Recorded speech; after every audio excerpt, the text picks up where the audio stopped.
What's up, African? What's up? It's King Leon X, Ron Green. Redz the ruler. Redz the ruler. I just told him about the Huey P. Newton speech on homosexuality, that movement and women's liberation movement. I read it. I heard his voice. It hit so hard. He about to read it on camera. Alright. During the past few years, strong movements have developed among women and among homosexuals seeking their liberation. There has been some uncertainty about how to relate to these movements. Whatever your personal opinions and your insecurities about homosexuality and the various liberation movements among homosexuals and women, and I speak of the homosexuals and women as oppressed groups, we should try to unite with them in a revolutionary fashion. Preach. I say, whatever your insecurities are, because as we very well know, sometimes our first instinct is to want to hit a homosexual in the mouth. Right. And want a woman to be quiet. We want to hit a homosexual in the mouth because we are afraid that we might be homosexual. And we want to hit the woman or shut her up because we are afraid that she might castrate us or take the nuts that we might not have to start with. We must gain security in ourselves and therefore have respect and feelings for all oppressed people. We must not use the racist attitude that white racists use against our people because they are black and poor. Many times the poorest white person is the most racist because he is afraid that he might lose something or discover something that he does not have. So you're melanin. So you're some kind of threat to him. This kind of psychology is in operation when we view oppressed people and we are angry with them because of their particular kind of behavior, i.e. bedroom behavior, or their particular kind of deviation from the established norms. Remember, we have not established a revolutionary value system. We are only in the process of establishing it. I do not remember our ever constituting any value that said that a revolutionary must say offensive things towards homosexuals, or that a revolutionary should make sure that women do not speak out about their own particular kind of oppression. As a matter of fact, it is just the opposite. We say that we recognize the woman's right to be free. We have not said much about the homosexual at all, but we must relate to the homosexual movement because it is a real thing. And I know through reading and through my life experience and observations that homosexuals are not given freedom and liberty by anyone in the society. They might be the most oppressed people in the society. And what made them homosexual? Perhaps it's a phenomenon that I don't understand entirely. Some people say that it's the decadence of capitalism. I don't know if that is the case. I rather doubt it. But whatever the case is, we know that homosexuality is a fact that exists, and we must understand it in its purest form. That is, a person should have the freedom to use his body in any way, whatever way that he wants to. That is not endorsing things in homosexuality that we wouldn't view as revolutionary. Let me repeat that. That is not endorsing things in homosexuality that we wouldn't view as revolutionary. But there is nothing to say that a homosexual cannot also be a revolutionary. And maybe I'm now injecting some of my prejudice by saying that even a homosexual can be a revolutionary. Quite the contrary, maybe a homosexual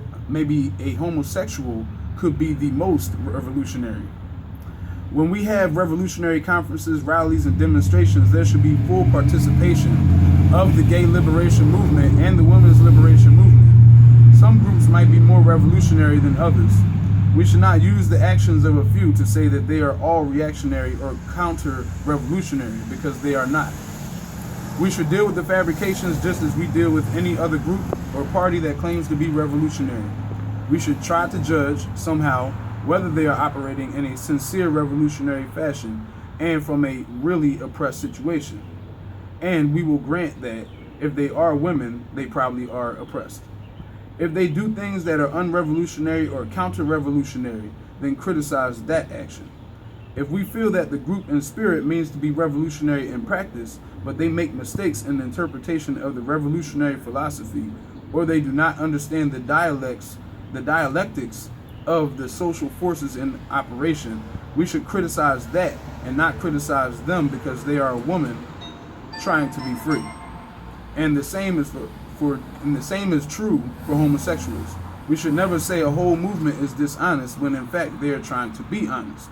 They are just making honest mistakes. Friends are allowed to make mistakes. The enemy is not allowed to make mistakes because his whole existence is a mistake, and we suffer from it. But the Women's Liberation Front and Gay Liberation Front are our friends. They are our potential allies, and we need as many allies as possible. We should be willing to discuss the insecurities that many people have about homosexuality. When I say insecurities, I mean the fear that they are some kind of threat to our manhood. I understand this fear because of the long conditioning process which builds insecurity in the American male. Homosexuality might produce certain hang-ups in us. I have hang-ups myself about male homosexuality. But on the other hand, I have no hang-up about female homosexuality. And that is a phenomenon in itself. I think it is probably because male homosexuality is a threat to me and female homosexuality is not. Damn, that's good. We should be careful about using those terms that might turn our friends off. The terms faggot and punk should be deleted from our vocabulary, and especially we should not attach names normally designed for homosexuals to men who are enemies of the people, such as Richard Nixon or John Mitchell. Homosexuals are not enemies of the people. We should try to form a working coalition with the gay liberation and women's liberation groups. We must always handle social forces in the most appropriate manner. And this is really a significant part of the population, both women and the growing number of homosexuals that we have to deal with. All power to the people. Huey P. Newton, Black Panther Party. So what do you think about that? Hey, man. I really feel like. Did you get the same chills I got when? Because it doesn't. The change. manner and yeah. It's so appropriate. This was 45 years ago. Yeah, and it's like we still dealing with the same issues. It's like the more things change, the more they stay the same. You know what I'm talking about? It's like we seek this revolution or so-called evolution. But the more we seek it, like the more we place ourselves back in the place we started from. You know what I mean? It's like a place of distrust, hate. Like, I mean, I feel like we need to trust each other. That's what me and you've been talking about this whole time, is the trust issues and everything. I mean, most people, you don't even trust yourself. You know what I mean? Mm-hmm. Let alone be able to trust your brother. You know what I'm saying? And then we get into the homosexual conversation. You got to be able to trust that homosexual brother that he's not going to try to approach you in a way that's going to make you feel like less than a man. You know what I mean? It's like we need to establish that bridge, or reestablish it, I'll say. Right. We had it at one point, man. But, you know, we've been infiltrated so many angles, man. So it's like we got a lot of soul searching to do. We need to have some honest conversations with ourselves, with our friends, and with our children, you know what I mean, about how we truly feel about these issues that were being discussed in that speech that I just read, because those issues are the main things that divide us, you know what I mean, and they use religion as a tool, you know, as a wedge to drive those things, you know, further between us, you know what I mean. It's like religion is like the mallet, and those things is the nails, you know what I'm saying, just the wedge. Just in so many sectors of our global community, and just here in America, man, even just around the way, you know what I mean? It's like the way that we just process our interactions with each other is crazy. So I mean, we do a lot of prejudice exists amongst us all. It's hard to escape that, you know what I mean? Like it's just our job to suppress that shit, like in any way we can. I mean, you need to judge every situation, you know, rightly, but when it comes to just judging somebody based off of a sexual preference or Yeah, what hit me the most is just like, because I'm always talk about how no one can make any of us do anything. The only thing that we have 100% control of is our mental attitude, and like the thoughts that we choose to think. And so, so I always talk about each person taking responsibility for the space that they occupy, and can't nobody, just like nobody can't make you do anything or tell you what to do. Can't no one tell me what to do. Right. And so, so we can't intrude on the homosexuals based on, like he said, whatever reasons of our conditioning that puts us separate from them. Yeah. They're free, like he said, they're free to do whatever they want with their body. Right. You know what I'm talking about? Right. So, but there's a fine line between homosexuality and the systematic emasculation of the black man. Right. And so that's where that's why these conversations must be necessary. Yeah. And then, like how he was saying, like we must establish that code, that revolutionary value system.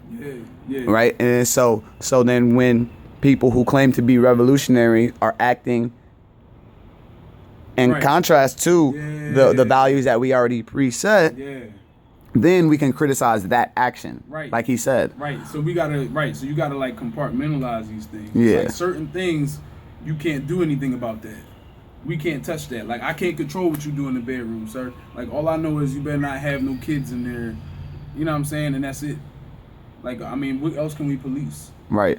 You're two consenting adults. But like, also, so how do we feel then about, because we understand people do whatever they want with their body, but so then are we for men in dresses? That's man. See, now, like you kind of getting into that ground that what's like Will Smith kids we talking about.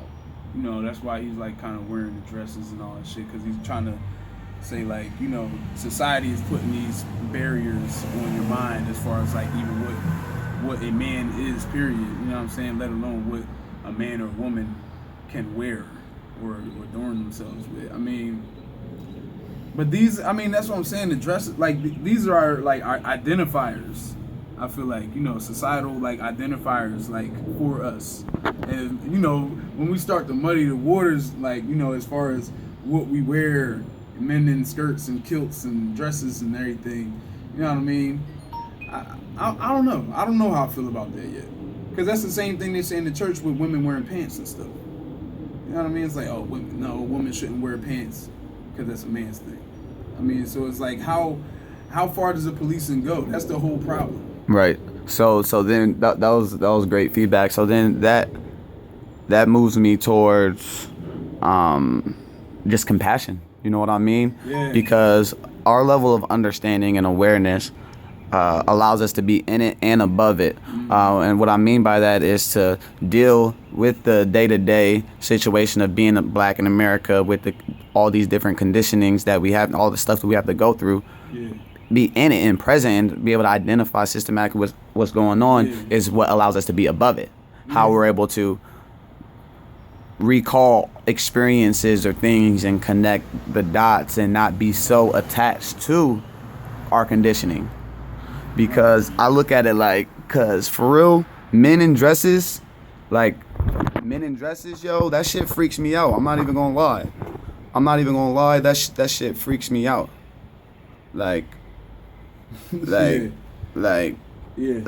Cause when I grew up, how I grew up, like we never seen none of that shit. You know what I mean? And if someone dared to, a man dared to come outside in a dress, he was asking for an ass whooping, right? Some elementary school kids will hop right off the bus and beat his ass. A grown ass man, 20 mob and beat him to death. So then it's like 10 years later, men are turning into women. Men are getting breast implants. Men are getting their dicks chopped off and replaced with artificial vaginas. So people have the right to do what they want with their body, but like, I got the right to associate with who I want to associate with. I have the right to build who I want to build with. I have the right to surround myself with the type of people that we want to be around. So, what's up, African? The global brand. We are not against homosexuals. Homosexuals and feminists and all of whoever, they're our friends. Everybody is every black person is our friend. You know what I'm talking about? I say. Every black person is our friend. Therefore, me as a leader, I must have enough grace and enough compassion to continue to grow myself and decondition my mind. Because I got a lot of information, but then at the same time, if I see a homosexual person, like literally, I wouldn't even want to be sitting right so seriously. If a man, like, if he had on a dress, if someone's sitting right there with a dress, I would get up and leave. I don't hate homosexuals, you know what I'm talking about? But like, I'm still working on things with myself, because obviously it's a real movement. Men like fucking men, which is... Can't figure it out, man. It's mind blowing. You can't understand. But check this out. I have a lot of conversations with homosexual men, though. Because how do you know that they're homosexuals? They're walking around looking like blades. I mean, looking... Conditioning, see? They're walking around changing they change their voice to sound like a woman, like they're it's not how their voice sounds. They're trying to sound this way. And they do all these different things. And so I asked a lot of them, though, when I see them, like, yo, bro, what's up, African or whatever, like, I asked them, like, yo, what made you want to be gay? Like, or do you actually have sex with men? Like, do you actually have sex with men? And oftentimes, a lot of them say they never had sex with a man at all. Wow. Right? And then I asked them if they had sex with a woman, and they say they never had sex with a woman at all. So, this is a major identity crisis going on within our communities, within our families. From fathers not being there to teach a man how to be a man, the woman trying to be the man, but then that doesn't leave her space to be the woman, and all the feminine power that exists, which is the feminine power is the most power that exists. Like, it just creates it's just so much things. Like, all I know is, if you about this what's up African life, if you about ensuring the longevity, prosperity of our race, our royal bloodlines, making sure that our great-grandchildren's great-grandchildren are in a position of power. Hey, how you doing, Queen? Peace. Do any of you guys lose any keys? Lose keys? Lose keys? No. I have a car key, I have a third key. They keep bringing lost keys to this house. Oh, wow. No. So if anybody that you know lost a key, let me know. Yes, ma'am. So, what's up African is a new identity. Right. Okay?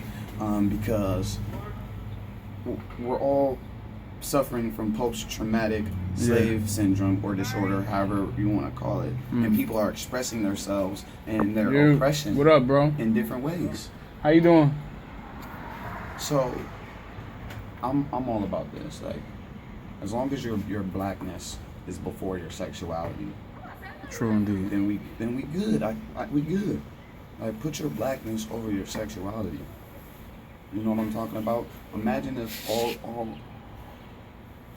all the black people in all these different movements, black people are attached to every single movement that exists. Right. Black people are attached to it because of the lack of identity, the feeling, the need to be a part of something bigger than ourselves, not realizing that we're already a part of the original race. Right. You know what I'm talking about? The original people, the kings and queens of the gods and goddesses. We mastered the entire world prior to the white man coming out of the cave. This doesn't have nothing to do with, again, white versus black.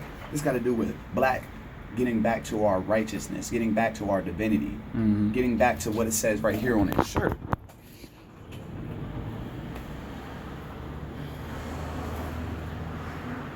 That's what it's all about, man. Like, cause, Reclaim it. and so, I still don't,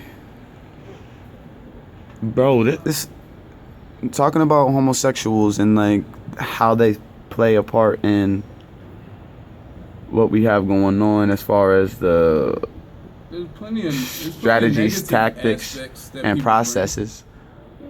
We're gonna bring a lot of positive. We're gonna like. There needs to be a contrast, like drawn, and it doesn't have to be like, oh, you're pro-gay or oh, you're against it. It's just being real about things. Right. It's like being able to rationalize and divide truth from deception. You know what I'm saying? It's like that's how you create the lines of trust that we need. You know what I'm saying? It's like if we gain understanding, like that's what fuels racism in the first place. It's lack of understanding. Right. So we operate in the same ignorance that fuels the thing that we fight against. The more that we continue this negative dialogue about our brothers and sisters at the end of the day who have been, like, even if you want to talk about the gay agenda, the way like so many like fanatics talk about it, I don't even want to, you know, it's just, I'm not going to talk about anybody specifically. It's just there's a lot of people in this so-called conscious community, quote unquote, you know, you call yourself conscious, but it's like you still falling victim to the conditioning, devices, the tools, and everything is being used against you because you're being conditioned to hate somebody based on a condition that you don't even yet understand, nor do you even care to gain understanding about where it comes from. Because the same way that, you know what I mean, like people, I mean, how do you think it happens when you go to jail? You know what I'm saying? Like people go in there and they end up just enjoying their experience and shit after a while, or it's like they don't, not that they enjoy it like outwardly, but it's like they don't understand the pleasure they receive from it. It's like, I know I'm not supposed to feel this way. So it's like when you understand that it's a mental issue, you know what I'm saying? If you take a more scientific approach to it, I'm not saying it's natural, like they're born that way, but let's get to the bottom of it. That's all I'm saying. Like, have some compassion and understanding for the people who are dealing with these things. If you want to say that the Europeans like infected us with it, or they introduced it and they introduced it into the African mind. You know what I'm saying? If that's a strictly European concept that's been introduced amongst us, then it still goes back to the things that we're dealing with now, and it's all systematic. So I mean, if we're not looking at it and breaking it down and being real about it, then how can you ever really achieve this revolutionary, like this goal that we have? If your thinking is so stuck here, like that's not revolutionary. That's why we got to be in it and above it. You know what I'm talking about? Exactly. We got to see both sides, bro, because like, man, it's crazy, dog. You know, because like, man, I got love for all my black people. You know what I'm talking about? Yeah. Even the ones who don't even understand what we're doing. Yeah. I love all my black people, yo. All my Africans. Yeah, man. We once we attach to that concept, man, it's like it doesn't matter where you're from, where you were born. It's like if you have this tint to your skin, like you have this phenotype, it's like that's the type of African you are. Like, like we're Americans. We're American Africans. Right. What's up, Queen? How you? Have a good day. Yeah, I will. Right, you will. My bad. Peace. Yeah, but Africans born in America. Yeah, we're Africans born in America, man. Africans living in America. Yeah, and our thinking is Americanized. Right. Like our thinking is not like our brothers in Africa, like in the other African countries. Or in in South America, anywhere. Yeah, it's not. Our American consciousness is completely different than everywhere in the globe. Even I would say even state to state. Right. Like our African American or our Americanized African consciousness. You know what I'm saying? It's like we're a brand of Africans, but we're all Africans at the end of the day. You know what I'm saying? You born in the UK? What did it stop?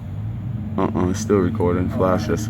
Yeah, like you born in the UK, then you're I guess you're a European African, like a Europeanized African.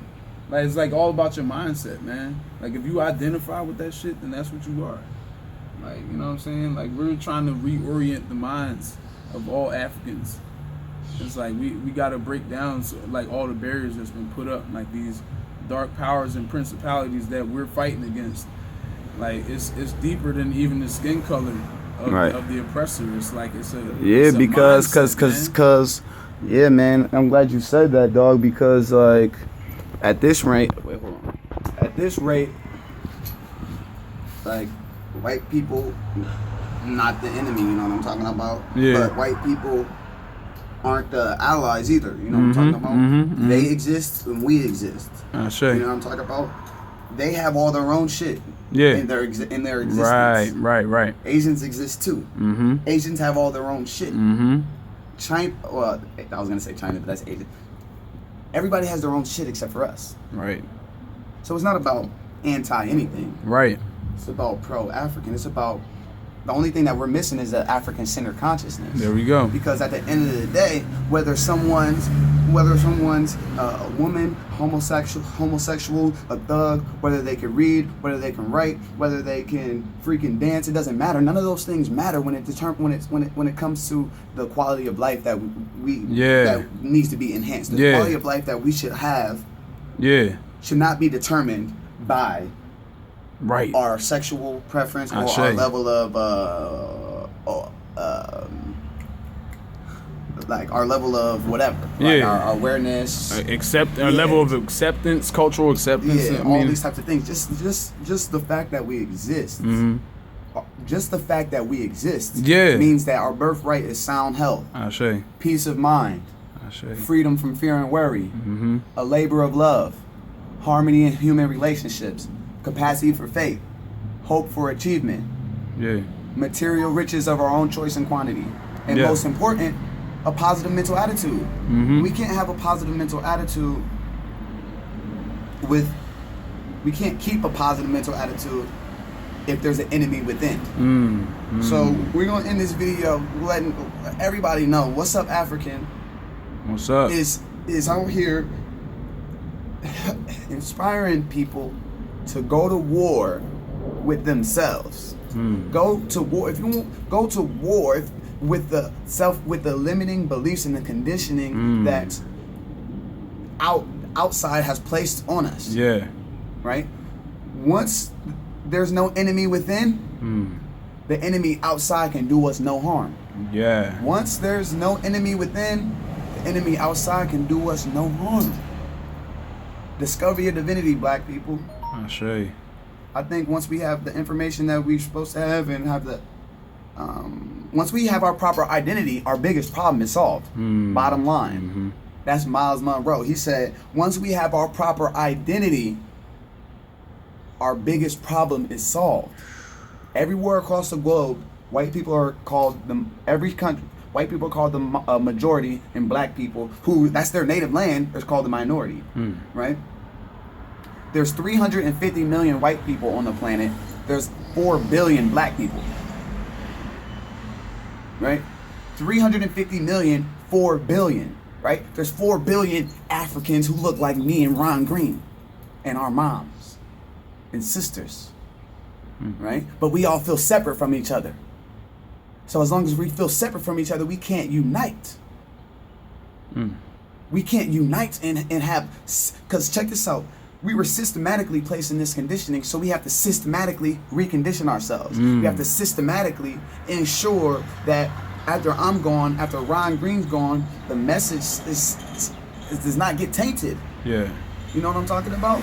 We gotta ensure those things, and the only way we're gonna do that is with the tactics, strategies, and processes that we've developed here. What's Up African and Born Royalty, and we out here making the change. We are the brand. We have to be the change that we wish to see.